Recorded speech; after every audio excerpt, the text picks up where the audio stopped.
주일날 9시쯤 됐는데 웬 할머니 한 분이 내 방 문을 쑥 열고 들어오시는 거예요. 네. 근데 보통 남의 방 문을 열면 노크를 한다든지 조심스럽게 오잖아요. 더더욱이 교회 담임 목사님 방인데 목양실을 그냥 확 열고 들어오더라고. 네. 그래서 좀 당황스러워요. 그랬더니 그냥 앞에 와서 툭 앉더니 그냥 기도를 하시는 거예요. 그래서 내가 별나다, 노숙인도 아니신 것 같은데. 네. 그래서 내가 다른 때 같으면 어서 오십시오, 무슨 일이십니까? 이럴 텐데 제가 어떻게 오셨어요? 이랬어요. 네. 나도 너무 화가 좀 나셨군요. 나도 좀 불편한 거야. 네. 그랬더니 눈을 딱 뜨고서 쳐다보시더니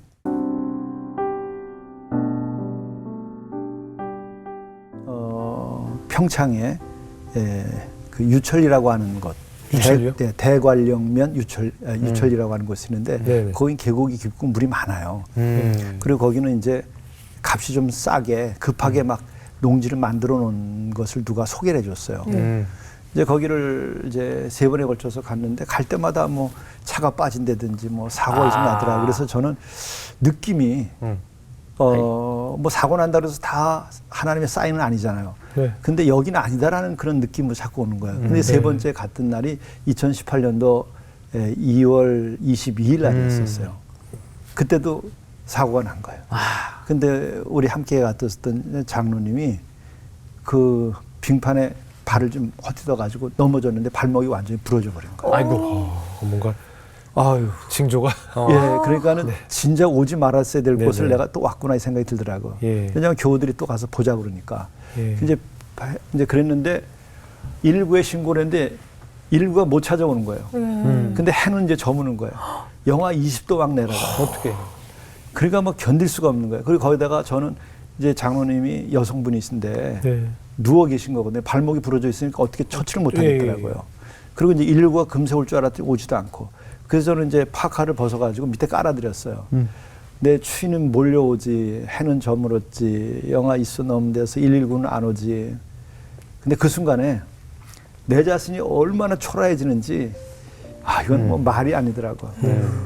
아주 비참하다. 내 인생에 정말 어머니, 아버지 세상 떠났을 때도 이렇게 비참하게 생각된 일이 없었어요. 처음으로 내 자신의 그 초라함과 비참함을 느꼈어요.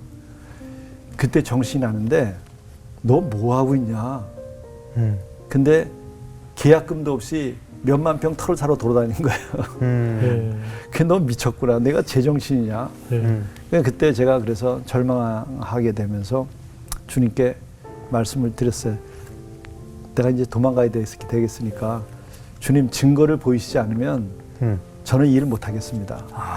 절망감이 밀려오니까 그동안에 10년 가까이 해오던 모든 일들을 그냥 다 버려야 되겠다 싶은 거예요. 네. 그래가지고 그날 그렇게 이제 발뺌을 하고 나온 거예요. 이제 그리고 밤 12시나 돼가지고 우리 장로님 발목 부러진 분 병원에다가 모셔다 드리고 바로 옆에 목동병원에다가 모셔다 드렸어. 그리고 입원시키고 나왔는데 그 다음날 아침이 우리 장모님한테 내가 그날 너무 미안하더라고. 왜 그렇게 마음이 편안한지 몰라. 그 여태까지 내가 무거운 짐을 지고 있다가 내려놓은 거예요. 안 하겠다고. 안 하겠다고. 예. 그러니까 그날부터는요 너무나 평안해 내가. 예. 그런데 하나는 기도가 안 되더라고. 늘 그냥 앉으면 아유 주여 그리고 무슨 기도를 했는데 마음이 편해지면서 기도가 안 되는 거예요. 비전이 사라진 거지. 네, 그러면서 이제 그냥 이제 편안하게 이제 우리끼리 이제 사랑하며 살자 이런 마음으로 이제 있었는데 3월 18일이었어요. 네. 그 사고가 난 게 2월 22일이었는데 한 달이 채 되지 않았는데 주일날 9시쯤 됐는데 웬 할머니 한 분이 내 방 문을 쑥 열고 들어오시는 거예요. 네. 근데 보통 남의 방 문을 열면 노크를 한다든지 조심스럽게 오잖아요. 더더욱이 교회 담임 목사님 방인데 목양실을 그냥 확 열고 들어오더라고. 네. 그래서 좀 당황스러워요. 그랬더니 그냥 앞에 와서 툭 앉더니 그냥 기도를 하시는 거예요. 그래서 내가 별나다, 노숙인도 아니신 것 같은데. 그래서 내가 다른 때 같으면 어서 오십시오, 무슨 일이십니까? 이럴 텐데 제가 어떻게 오셨어요? 이랬어요. 나도 너무 화가 좀 나셨군요. 나도 좀 불편한 거야. 그랬더니 눈을 딱 뜨고서 쳐다보시더니 내가 기도하는데 주님께서 산마르교회 이주연 목사한테 이거 갖다 주라고 그래서 왔습니다. 그러면서 이걸 가지고 오신 거예요. 네? 뭘요? 밑에서 딱 꺼내시더니 이거를 딱 올려놓는 거예요. 어머. 11조로 써 있네요. 네. 두께도 이 정도예요. 그럼 이- 그게 만약 바로 이 돈이 봉투예요. 엄청 많을 것 같은데. 그 글씨가 이 봉투예요. 이걸 안 버리고.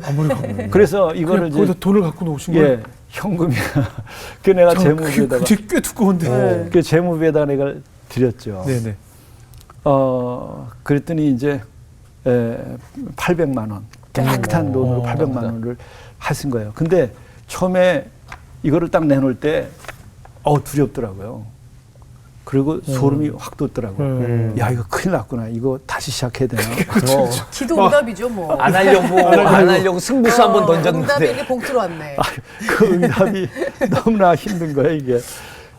그리고 뭐 현금만큼 갖고 되겠어요? 그렇죠. 이거 몇만 평 하려면은 몇 배가 더 있어야죠. 수표로 와야지. 네. 수표로 그만큼 있어야죠. 그 정말 이게 주님이 역사하신다는 생각이 들면서 네. 무섭더라고. 그러니 어떻게 해요? 그렇죠. 그래서 이제 또 끝났다. 이제 앞으로 가자. 그래서 이제 주일 예배 드리면서 예. 광고를 했어요. 오늘 이런 일이 있었습니다. 네. 그랬더니 함께 기도하고 앞장섰던 분들이 다 나랑 똑같은 심정이에요. 아휴, 이걸 어떡하나. 이거 어떡하나. 그래서 이제 뭐 어떻게 해요? 그냥 때를 기다려야지 뭐. 그리고 났는데 얼마 후에 새로 나온 교우 중에 한 분이 목사님 교회에서 공동체 하려고 터를 많이 보러 다니셨다면서요. 그래서 네. 사실 그렇다. 그랬더니 좋은 데가 있다는 거예요. 예. 근데 자기가 평창에 유폴이라고 하는 곳에 이제 세컨하우스처럼 이제 주택을 하나 짓고 주말엔 거기서 생활하시는데 그 옆에 아주 그 산정에 좋은 곳이 있다는 거예요. 네. 그래서 그게 크기가 얼마나 되나요? 그랬더니 5만 평이 좀 넘을 거래요. 그러더라고요. 그래서 크네요. 그럼 우리는 뭐 500평도 지금 이제 살까 말까 지금 어렵습니다. 그때는 이미 내가 정신이 나 있었기 때문에 계산을 할 줄 알아서 불가능하다고 생각한 거예요. 근데 딱 올라가서 산정에 딱 들어섰는데 고요함이 밀려오더라고요. 네. 사일런스가 밀려오는데 소리가 딱 끊어지면서 음성이 들리는 거예요. 회개한 자가 거하는 거룩한 땅이 되게 하라. 근데 이게 무슨 소리지? 근데 어떻게 할 수가 없더라고. 나는 상상도 못했어요. 그래서 저는 이제 가만히 있었어요. 그때 교우들이 너무 좋다고 이제 다 보고. 그러고서 이제 내려왔어요. 그랬더니 이제 못 가본 분들이 너무 좋으니까 또 가서 보자 그래가지고 못 간 분들이랑 그 다음날 또 갔어요. 네. 또 갔는데 또 그 자리에 똑같더니 똑같이 소리가 사라지면서 음성이 들리는데 내가 선 곳은 거룩한 곳이 내 발에서 신을 벗으라. 모세에게 했던 그 음성이 들리는 거예요. 그래서 이런 거는 나는 예전에는 미신처럼 생각해가지고 네. 이런 거를 받아들이기가 어려운 신학을 공부했는데 뭐 내가 부정할 수가 없는 거예요. 나만은 알아. 내가 증거를 보이시지 않으시면 나 이거 못하겠습니다. 그랬잖아. 근데 또 이 11조를 가지고 또 오셨네. 여길 갔느니 또 생각지 않은 음성을 내가 또 듣는 거예요. 예. 그러니까 이제는 오도 가도 못하고 이제 사로잡혀가지고 할 수 있는 길은 기도밖에 없더라고. 왜냐하면 능력이 없잖아요. 예. 그걸 보여주셨는데 이걸 어떻게 감당하겠어요. 예. 우리 교회 능력으로도 안 되고 예. 내 능력으로도 안 되고 그야말로 나도 꽤 전에 우리 집도 팔았었는데 지금 팔았으면 딱 좋았을 텐데 이미 없어. 예. 그러니까 이게 한 푼도 없는데 어떻게 하겠어요. 그러니까 딱 하늘만님만 보는 거고 기도했어요. 기도하는데 한 일주일쯤 지났어요. 근데 이제 그 제가 찾아가서 음성을 듣던 날이 5월 22일이었어요. 근데 일주일 동안 새벽에 나와서 이제 기도를 하는데 이걸 딱딱 접어들었는데 기도하고 결정하라고 하는 인도하심이 있는 거예요. 그리고 또 하나는 지난 3년 동안 그 찾아다니면서 했던 게 너무 지쳐 있어서 내 의식에도 빨리 끝을 내야 되겠다. 그래가지고 그냥 회의도 안 하고 주일날 선포를 했어요. 네. 6월달 첫 번째 주일날 아침에 63020 6월 30일까지 20억이 되면 이거 매입하고 그렇지 않으면 그만둔다. 그 선포를 하고서 이제 내일부터 새벽기도 이제 30일까지 한다 이렇게 한 거예요. 그런데 이제 당장 되시는 분들은 1억 하고 그다음에 안 되는 분은 3년 약정으로 이제 하기로 하고 예. 반은 약정, 반은 현금으로 가능하다고 그게 된 거예요. 신기하다. 야. 그래가지고 3주 만에 응. 달성을 해서 와. 연락을 했어요. 우리가 다 이거 됐다. 응. 우리가 준비되지 않으면 우리가 못 한다고 그랬거든요. 준비됐으니까 하자. 그래가지고 3주 만에 지나고 4주차 되면서 계약해가지고 시작을 한 거예요. 그렇게 해서 이제 오늘에 이른 거죠. 지금에 와서 지나간 모든 걸 생각할 때는 내 40년의 목회뿐만 아니라 모든 게 하나님의 계획 아래서 다 이게 딱딱 때에 맞게 조합이 된 거고, 다만 내가 순종하지 않아서 지연된 거고, 내가 불충해서 목표 달성이 부족한 거고, 내가 무능해서 정말 더 영광을 못 드린 거다, 이런 고백이 드는 거예요. 근데 이제 하나의 고백 중에 하나는 뭐냐면은, 하나님 택하셨으면 부족해도 키워가면서 연단을 시켜가면서도 이루신다. 이제 그런 것을 네. 제가 더 이제 확신하게 되고, 그래서 이제 여기까지 이제 또 왔죠. 그럼 이제 올해 4년 된 건가요? 공동체는 이제 4년째. 예, 평창에서. 예. 예, 서로 이제 형제자매처럼 다 지내는 거죠. 그렇죠. 그리고 예. 청년들도 들어오고. 예. 그래도 공동체니까 하루 일과가 좀 어떻게 다 규칙적으로 생활하나요? 그러니까 우리는 평소에는 이제 하절기에는 5시에 그냥 일어나고, 예. 그리고 이제 지금까지 동절기는 6시에 일어나고, 그러니까 해가 동이 틀 때 일어나는 거예요. 예. 예, 그렇게 하고 하루 세 끼 밥은 이제 우리가 정확하게 예. 시간 지켜서 먹고, 그리고 평소에는 3시간 노동을 해요. 농사 짓는 거죠. 예. 근데 그게 굉장한 그 치유 프로그램이 돼요. 왜냐하면은 우리가 돈을 벌고 먹고 살기 위해서 그냥 8시간씩 10시간씩 일을 하면 그게 고역이 되고 노예처럼 되거든요. 예. 일의 노예가.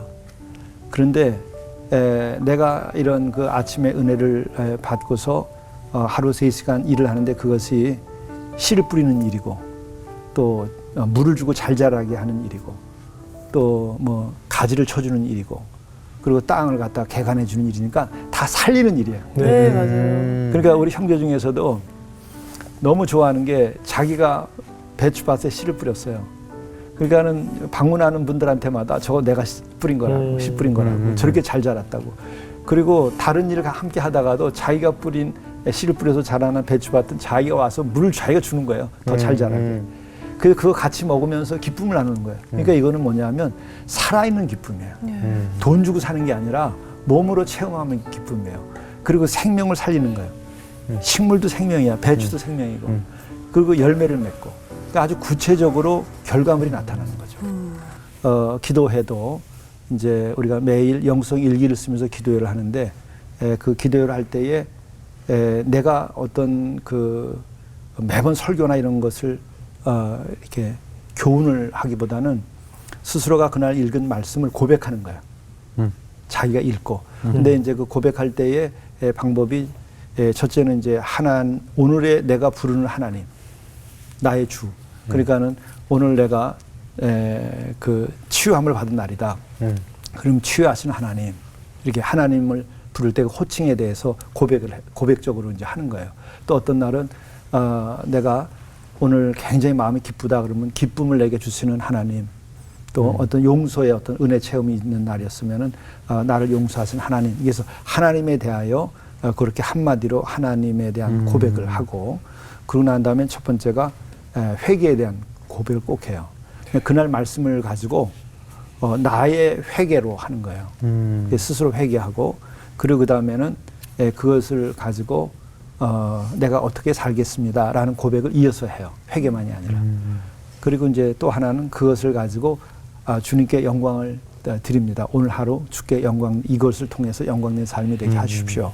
그리고 주님의 이름으로 기도합니다. 말씀을 이렇게 기도와 고백의 형태로 각자가 하는데, 이게 회개 역사가 일어나는 거예요. 내가 교훈하고 내가 얘기하기보다도. 그러니까 뭐냐면 이걸 통해서 성령께서 직접 역사하시고, 또 인격적으로 직접 교우들이 만나는 거예요. 이분들이 방황하던 청년들도 있고, 노숙하던 형제들도 들어오고, 지금도 알코올릭 때문에 아주 고통받는 이들도 있고, 또 뭐 육체가 아파서 병이 들어서 좀 고통받고 암이라든지 이런 걸로 있는 분도 있고, 그런데 그 각자가 자기가 직접 하나님과 고백하고 하나님과 만나는 시간으로 가는 거예요. 그거를 우리가 머리로 아는 것과 신학으로 아는 것과 달라요. 네. 그렇죠. 그리고 한 개인이 성령의 은혜를 입고 회개하고 새 사람 된 경험을 혼자 하는 것과 이렇게 공동이 생활하면서 하는 것과는 또 달라요. 그러니까 여기에서는 더 뜨거운 사랑의 교제가 있게 되는 거죠. 목사님, 그 앞으로도 이 노숙인들을 위해서 여러 가지 계획이 있으실 텐데 네. 어떤 기도를 하고 계신지 좀 나눠주시죠. 노숙자를 통해서 저에게 그 주신 큰 은혜는 우선은 나의 그 어떤 교만을 또 나의 그 의식이나 신학과 신앙의 그 어두운 구석들을 이렇게 들춰내게 만들어 주신 거예요. 우선은 이제 그 사랑의 농장에서 한 5년 동안 농사하고 할 때는 정말 그 저녁 8시, 9시까지도 막 삽 가지고 일하다 지쳐서 들어가도 새벽에 오길 기다렸어요. 그러면 그냥 7시에 모여서 밥 먹고 이제 기도하고 막 이렇게 시작을 했는데 5년 좀 지나고 나니까 아무것도 못 하겠더라고요. 그래서 내가 왜 이러지? 그렇게 좋았던 일이. 근데 그때 정말 허탈함 속에서 발견되는 내 자신이 있더라고. 왜냐하면 내가 그렇게 열심히 했던 것 중에 하나가 나의 의분에 의존했던 거예요. 가난한 사람 돕고 어려운 사람 돕고 정말 강도 만난 사람 돕고 나는 예수의 이름으로 했는데 실제로는 그런 것들이더라고요. 네. 그러면서 발견된 게 의분으로 어떤 나의 신용으로 되는 게 아니구나. 그러면서 십자가가 다시 보이더라고요. 저 사랑이다. 네. 예수의 사랑. 그러면서 나를 구원하신 그 예수의 사랑과의 관계가 다시 재정립이 되더라고요. 그러니까 힘이 생겨요, 다시. 의분으로도 뭔가 역사에 참여할 수 있어요. 그러나 의분으로는 개혁이나 혁명에서 그쳐요. 근데 개혁과 혁명은 희생자가 남고 적이 남아요. 그리고 피를 흘려요. 그러나 그리스도의 사랑으로 우리가 이걸 할 때는 하나님의 나라 운동을 하게 되는데 여기는 원수도 사랑하게 되는 거예요. 그리고 희생자가 없어요. 희생은 내가 하는 거예요, 오히려. 십자가를 지고. 그렇기 때문에 하나님 나라 운동을 해야지 우리가 치유가 되고 진정한 좋은 사회가 되지. 개혁과 혁명으로는 꼭 뒤끝이 남기 때문에 또 다른 아픔이 생기는 거예요. 근데 이거를 우리들이 깨닫고 역시 십자가를 통한 하나님 나라의 운동, 십자가의 사랑을 통해서 하나님 나라의 운동을 해야 된다. 이것을 저는 이 형제들과 더불어 지내면서 깨달았고 저에게 그런 인도하심이 있었기 때문에 저는 뭐 너무나 감사하고 주님이 이렇게 은혜를 베푸셨다. 그리고 지금도 버리지 않고 인도해 주시는 게 참 고맙다. 그게 요즘의 고백이에요.